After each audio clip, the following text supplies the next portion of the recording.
Get out of my house! You and those brats!" The words didn't just echo through the hallway. They cut through it, slicing the air like broken glass. For a moment, I couldn't move. The photograph on the wall. Thomas in his gray tuxedo. Me in my ivory dress. Blurred behind a film of tears I refused to let fall. The funeral had been over for less than a week. The flowers still wilted on the porch. But the warmth that once lived inside that house had died long before Thomas did. Mr. and Mrs. Harper stood in the living room. Back straight, eyes cold. To anyone else, they might have looked like grieving parents. But to me, they were judges delivering a sentence. "Linda," Mr. Harper murmured, almost soft. "She's grieving, but so are we." "So?" Mrs. Harper snapped. "We're not running a charity, Martin. She's been here long enough."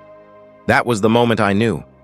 Kindness had an expiration date in their house, and apparently mine had just run out. I tried to speak, but the words caught in my throat. I wanted to remind them of the nights I'd cooked for them while Thomas was in the hospital. How I'd folded their laundry when they were too tired to stand. But what use were memories when love had already turned into ledger lines? Who gave, who took, who overstayed? Mrs. Harper crossed her arms, the gold bracelet on her wrist catching the dim light. "You need to start making plans," she said. "You can't stay here indefinitely." The word "plans" sounded like exile. I managed a nod, though my stomach knotted. I whispered, "I don't have anywhere to go." Her lips barely moved. "That's not our problem." Silence filled the room, thick as smoke. Outside, the wind rattled the window panes. Ava was in the yard chasing bubbles with Jacob, the last fragments of innocence before their world cracked open. When I finally spoke, my voice was smaller than I remembered it could be. "I'll be gone by tomorrow." I turned before they could see my face break. Upstairs, I packed what was left of our lives into 2 suitcases. Children's clothes, his old sweater, a toothbrush that still smelled faintly of mint. Each item felt like a goodbye I hadn't chosen. That night, after the house went quiet, I walked down the hallway one last time, the wedding photo still hung by the fireplace, a ghost of promises. I placed my fingertips on the glass and whispered, "We did our best, Thomas." Morning came gray and merciless. Ava clutched her stuffed bear. Jacob clung to my neck. We stepped onto the porch. The door clicked shut behind us, final, metallic, certain. For a long moment, I just stood there, the suitcases by my feet, the chill biting through my coat. I could still hear Mrs. Harper's voice, sharp and dismissive, echoing in my head. Burden. The word replayed like a bruise you can't stop touching. I wanted to turn back, to beg them to see me one last time as family. But something deeper, something tired and ancient, kept me still. I looked down at Ava, her small hand finding mine. She smiled up at me, not knowing her mother had just been exiled from love itself. And so we walked, not because we had a destination, but because staying would have meant disappearing.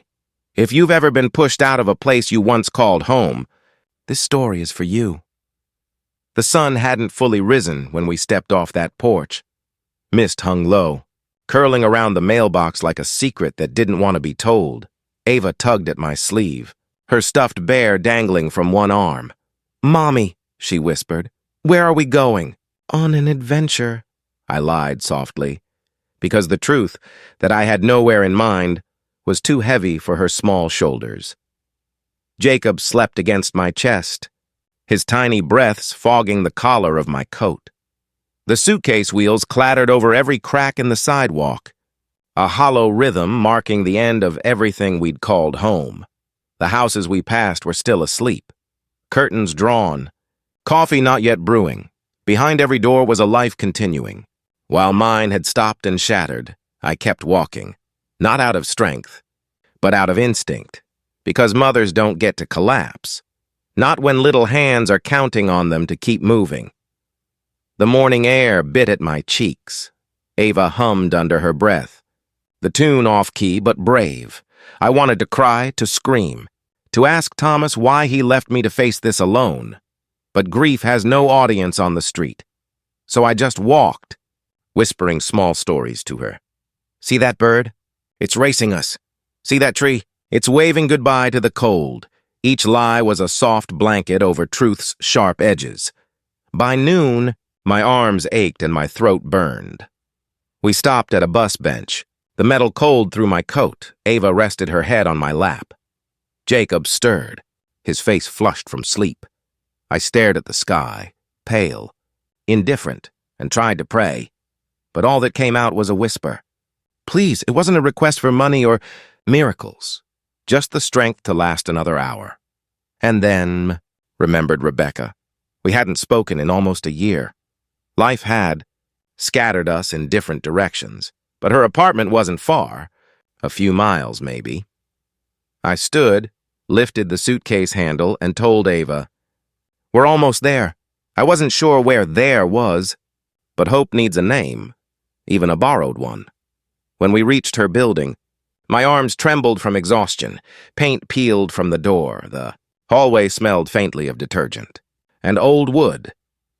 I knocked once, twice, my heart pounding so loud it drowned the silence. The door opened. Rebecca stood there, hair in a messy bun, wearing a faded sweatshirt. For a moment, she just stared, and then her eyes softened, wide with shock and compassion. "Emily?" The sound of my name, spoken with warmth, cracked something open in me.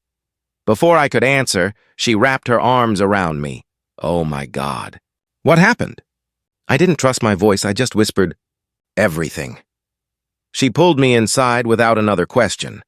Her apartment was small, one bedroom, a worn couch, a candle flickering on the table. But to me, it felt like a cathedral, a sanctuary made of kindness. That night, she laid out a mattress in the corner of the living room.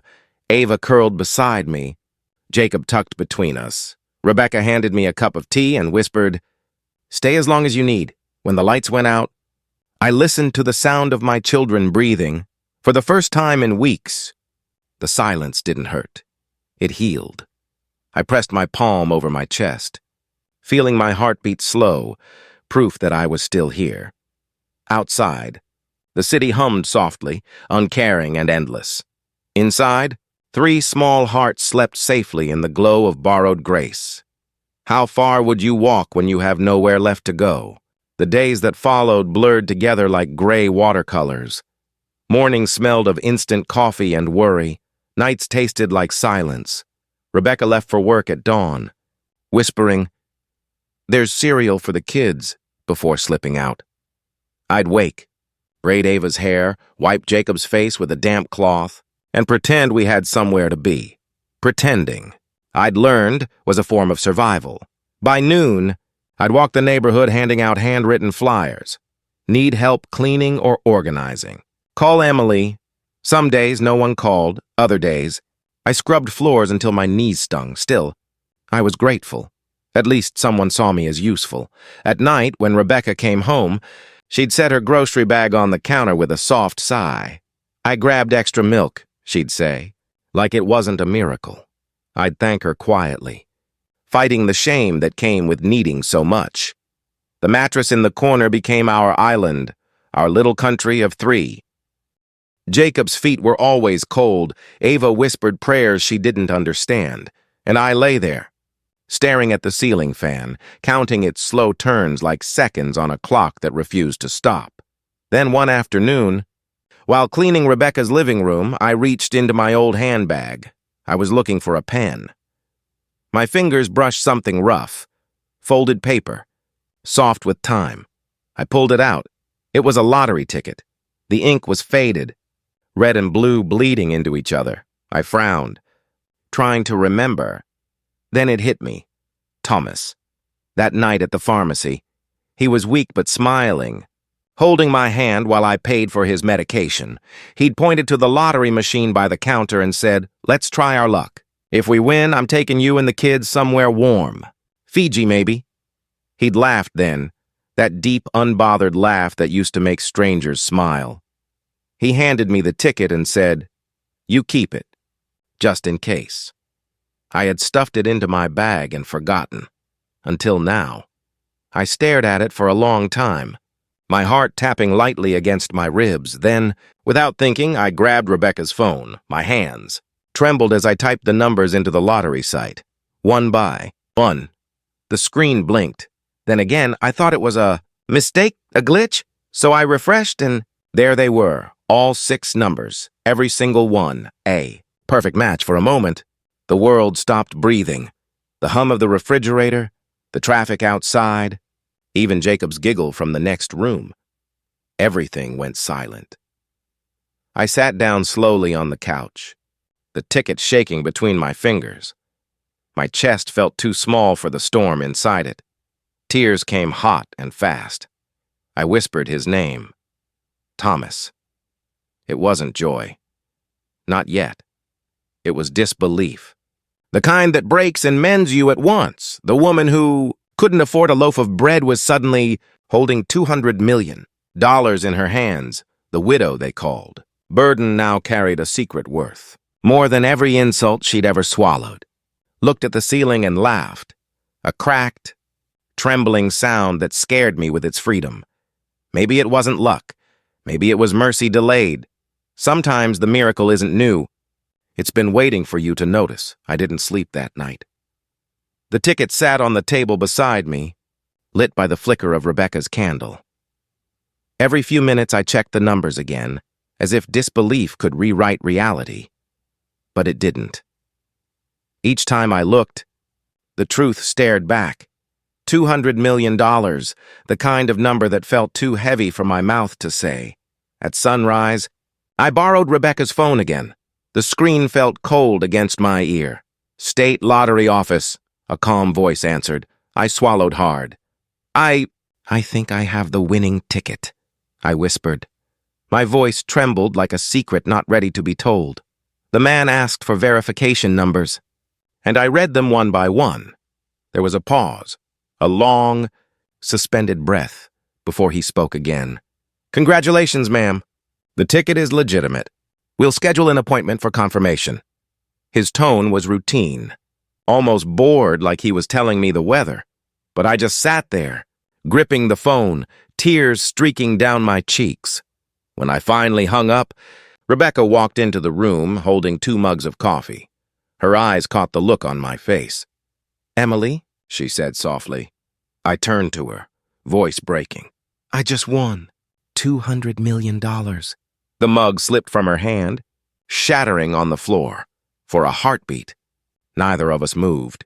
Then she screamed, and a bright, disbelieving laugh, and pulled me into her arms. We cried, we laughed again, and for the first time in months, the tears didn't taste like grief. The next few days passed in a blur of phone calls and signatures. The lottery office verified the ticket under my married name. Lawyers drafted documents. I barely understood.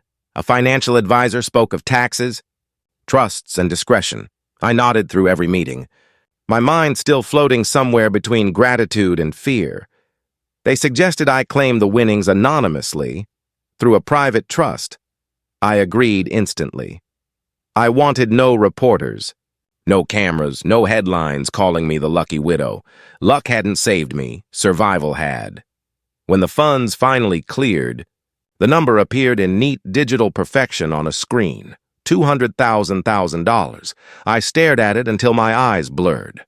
Then I whispered, "Thank you, Thomas." That evening, I told Rebecca I was leaving, not out of distance, but destiny. I just need to breathe somewhere new, I said. She nodded, eyes bright. You deserve to. The next morning, I packed the same suitcases I'd carried out of the Harper's house, the same ones that once held despair. Now, they carried the possibility of peace. We drove to the coast. Ava's face pressed against the window, eyes wide at the stretch of blue that seemed to touch forever. Jacob kicked his feet and giggled at the sight of seagulls. The condo was small but sunlit, with white curtains that danced in the breeze. When I opened the balcony door, the ocean roared softly, steady, eternal. I stood there a long time, wind in my hair, salt on my lips, tears drying before they could fall. Ava ran past me onto the sand. Laughing, Jacob followed, tumbling into her arms. I watched them, two tiny figures against an endless sea, and felt the world finally exhale. The woman who'd been thrown out had vanished. In her place stood someone reborn. Sometimes silence is the loudest kind of freedom. The sea became our new lullaby. Every morning, I'd watch the waves curl and break like soft applause, as if the ocean itself was proud of how far we'd come. Ava collected seashells. Jacob built castles that always collapsed and made him laugh anyway. For the first time in years, life didn't hurt. It hummed. I bought new clothes for them, stocked the fridge with fruit and milk, learned to sleep without clutching my bag of worries. Rebecca called often, checking in, her voice a thread that tied the past to the present. I thought peace would last forever. But peace, like everything fragile, attracts attention. It started with a voicemail. "Hi, Emily, it's Linda. We heard some things. Just wanted to check in." I froze, phone still in my hand. I hadn't heard her voice since the day she told me to leave. For a moment, the air thickened, the past pushing its way back in. An hour later, another call. Then another, Mr. Harper, his sister, a cousin I hadn't spoken to in years. Each message sounded sweet and hollow. "We miss you. We've been worried. We want to see the kids. They didn't miss us. They missed what they thought we could give." I ignored the calls, blocked the numbers. But greed is persistent. It doesn't knock once. It keeps coming back until the door breaks. 3 days later, it came literally. A knock, firm, practiced, at my new condo door. I peered through the peephole. Mr. and Mrs. Harper stood outside, dressed neatly, faces rehearsed into grief and affection. I opened the door halfway. Ava peeked around my leg, then ran off when she saw them. "Emily," Mr. Harper began with a smile too measured to be sincere, "we've been trying to reach you." "I saw," I said. My voice even. Mrs. Harper stepped forward, clutching her purse like a prop. "We heard about your good fortune," she said, "and we wanted to apologize. We were grieving, overwhelmed. We didn't mean to be harsh." I tilted my head slightly. "You kicked me out with 2 small children," she flushed. "We regret it deeply. We'd love to be part of the kids' lives again." There was a long pause, the kind that hums with unspoken truth. Then I said quietly, "You didn't want us when we had nothing. You won't touch us now that we have everything." Mr. Harper's face tightened. "Emily, we're family." I met his eyes. "You were family," I said softly. "Now you're strangers I used to trust." He stepped forward, but I didn't move back. I let the silence answer for me. Then I gently closed the door. The sound of the latch sliding into place felt final. Not cruel, just certain. For a moment I stood there, my hand on the doorknob, heart racing, not from fear, from release. The woman who once begged for their kindness no longer needed it. I had no anger left to feed them. Behind the closed door, Ava ran back, holding her seashell collection. "Who was that, Mommy?" she asked. "Just some people from the past," I said. And truly, that's all they were. I sat on the couch, Jacob in my lap, listening to the distant crash of waves. Outside, the tide was coming in, washing footprints off the shore. It felt poetic, like the ocean itself was cleaning away what no longer belonged. Would you open the door to the same people who shut it on you? Peace, I learned, isn't the absence of noise. It's the moment you stop explaining your worth to people who already decided not to see it. The Harpers were gone, and for the first time, my world was quiet. But quiet can turn to emptiness if you don't fill it with meaning. I had wealth now, more than I could ever spend, yet every time I passed a park bench or saw a mother dragging a stroller with one broken wheel, something in me ached. I remembered what it felt like to beg for a floor to sleep on, To lie to your child and say you've already eaten. To pray that tomorrow someone will look at you and not through you. That ache became my compass. I met with my lawyer and asked, what would it take to start a nonprofit? He blinked, surprised. Most people want yachts. You want paperwork? I smiled. I want purpose. And that's how Hope House was born. It started with a single apartment, 3 rooms, 2 bunk beds, and walls painted the color of sunrise. I filled it with warmth. Second-hand furniture, new sheets, fresh flowers on the table. Then came the first mother, Denise, a widow with a 6-year-old son. She cried when she turned the key. So did I. Word spread faster than I expected. Soon, I was meeting women from every corner of the city. Teachers, cleaners, nurses, all carrying their own versions of loss. Some had been left, some had been ignored. All were trying to rebuild. Rebecca came back to help. She handled logistics, made calls, arranged donations. At night, we'd sit on the office floor surrounded by boxes of baby clothes and canned food, laughing like we used to before the world fell apart. You know, she said once, sorting through a pile of applications, you didn't just change your life. Em, you changed mine too. I looked at her, the friend who'd opened her door when no one else would, and smiled.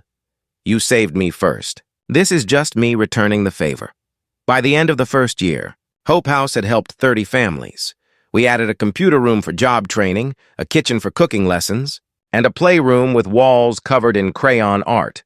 Every drawing looked like sunshine trying to find its way back into a broken sky. One afternoon, I stood by the window watching Denise's son run in the courtyard. His laughter echoed, free, loud, unashamed.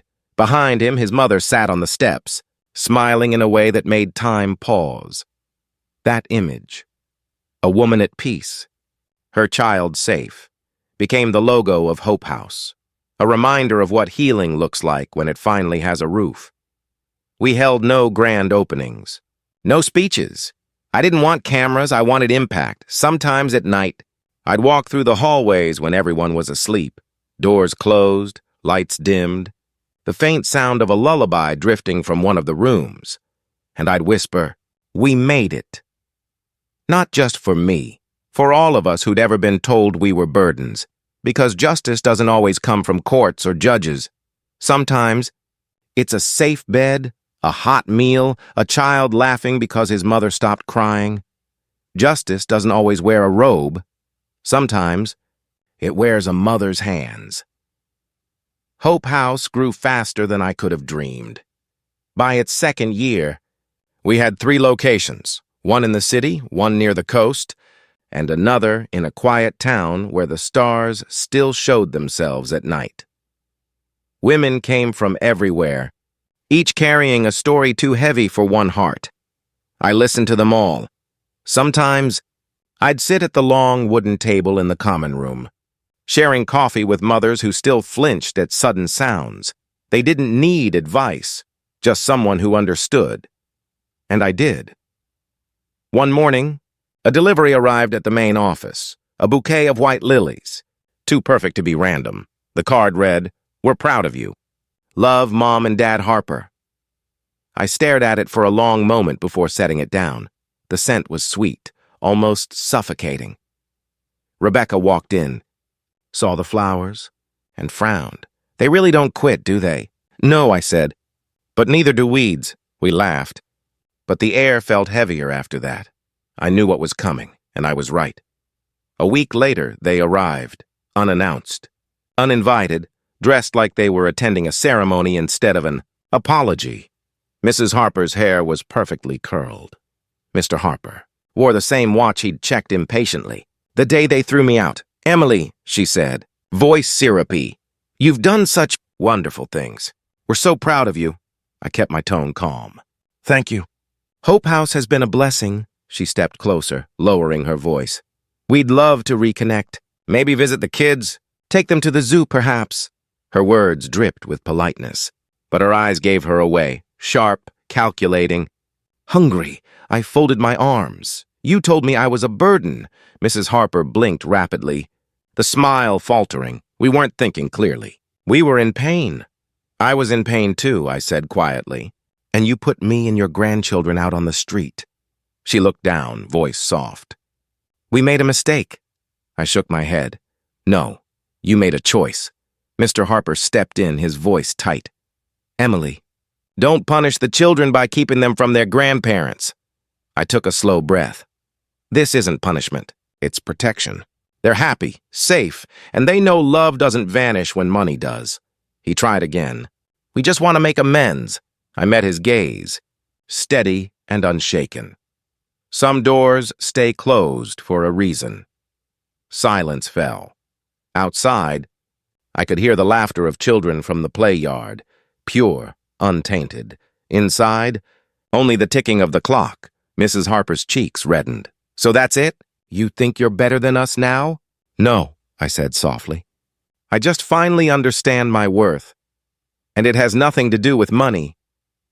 Her mouth opened, then closed. Mr. Harper looked away, jaw tight. Without another word, they turned and left. I stood still, listening to their footsteps fade down the hall. When the door shut behind them, it didn't echo this time. It whispered, final.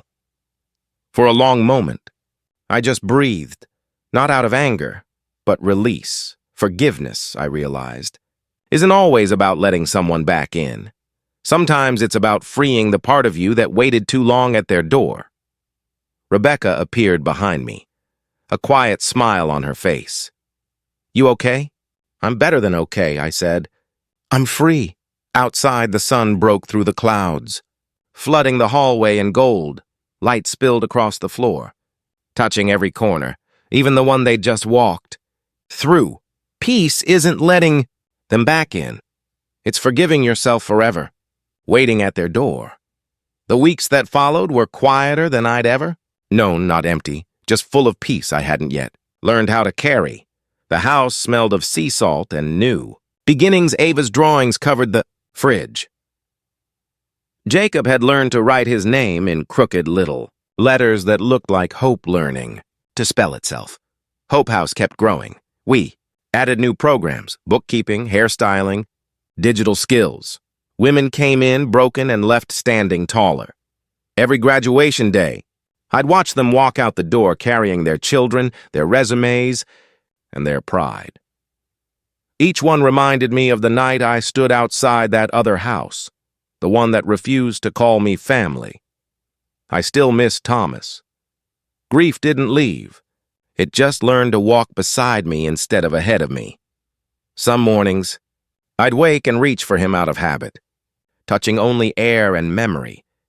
But the ache had softened, no longer a wound but a reminder.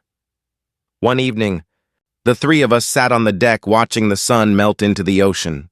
Ava's legs swung off the chair, her curls catching the light. She turned to me and asked, Mommy, what would have happened if we hadn't won the money? I smiled, brushing a strand of hair from her face. I don't know, sweetheart, I said, but I do know we would have kept going. She nodded, eyes thoughtful in that quiet, serious way children have when they glimpse the truth too soon. I'm glad we kept going, she said. Me too, I whispered. Jacob crawled into my lap, his small hand resting on mine. We sat there in silence, watching waves collapse and return. Proof that even what breaks can find its rhythm again. As the sky turned from gold to violet, I thought about all the versions of myself I'd been, the wife, the widow, the woman begging for a place to stay, and now, the woman who built a home not just for herself, but for others like her. The money had changed my circumstances, but faith and persistence had changed me. That night, after putting the kids to bed, I walked through the quiet halls of Hope House. Laughter echoed from one of the rooms, a lullaby sung off-key by a tired mother. I paused, hand on the wall, and felt it hum beneath my fingers. The building was alive with stories, not mine alone anymore. I whispered, Thank you, Thomas, for the ticket. for the memory, for believing that luck could still find us even in loss. The woman they threw out no longer existed. In her place stood someone unbreakable, someone who learned that being discarded doesn't mean being done. Because sometimes justice doesn't roar. Sometimes it whispers, in the sound of children sleeping safely, in the stillness of a heart that finally forgives itself. I stepped outside one last time before bed. The night air was soft, carrying the scent of salt and jasmine. The moon cast a silver path across the water, a reminder that even in darkness, something is always shining the way forward. If this story gave you hope, share it. Someone out there needs to be reminded. Being thrown out doesn't mean being thrown away, and that is the story of Emily Harper, a mother, a fighter, a woman who turned rejection into redemption. If you felt something while listening, if your heart paused when she closed that door, or smiled when she found peace by the sea, that means this story did its job, because Black Voices Justice isn't just about pain, it's about what we build after it. Every week, we bring you real stories of resilience, of quiet strength, of people who refuse to stay silent when life turns cruel. Stories that remind us all, justice isn't always loud. Sometimes it's a whisper that says, keep going. So before you go, take a moment, hit that subscribe button, like this video, and share it with someone who might need a reason to hold on tonight. Your support helps us keep telling stories that the world often forgets to tell. And if you've ever been thrown out, looked down on, or made to feel small, remember this. You are not what they left behind. You are what survived. You are proof that light still finds its way through the cracks. Thank you for watching, for listening, and for believing in justice that begins with kindness. Until next time, stay strong, stay kind, and never forget, your story isn't over yet. I'll see you in the next episode. This is Black Voices Justice, where every voice, every struggle, and every comeback matters.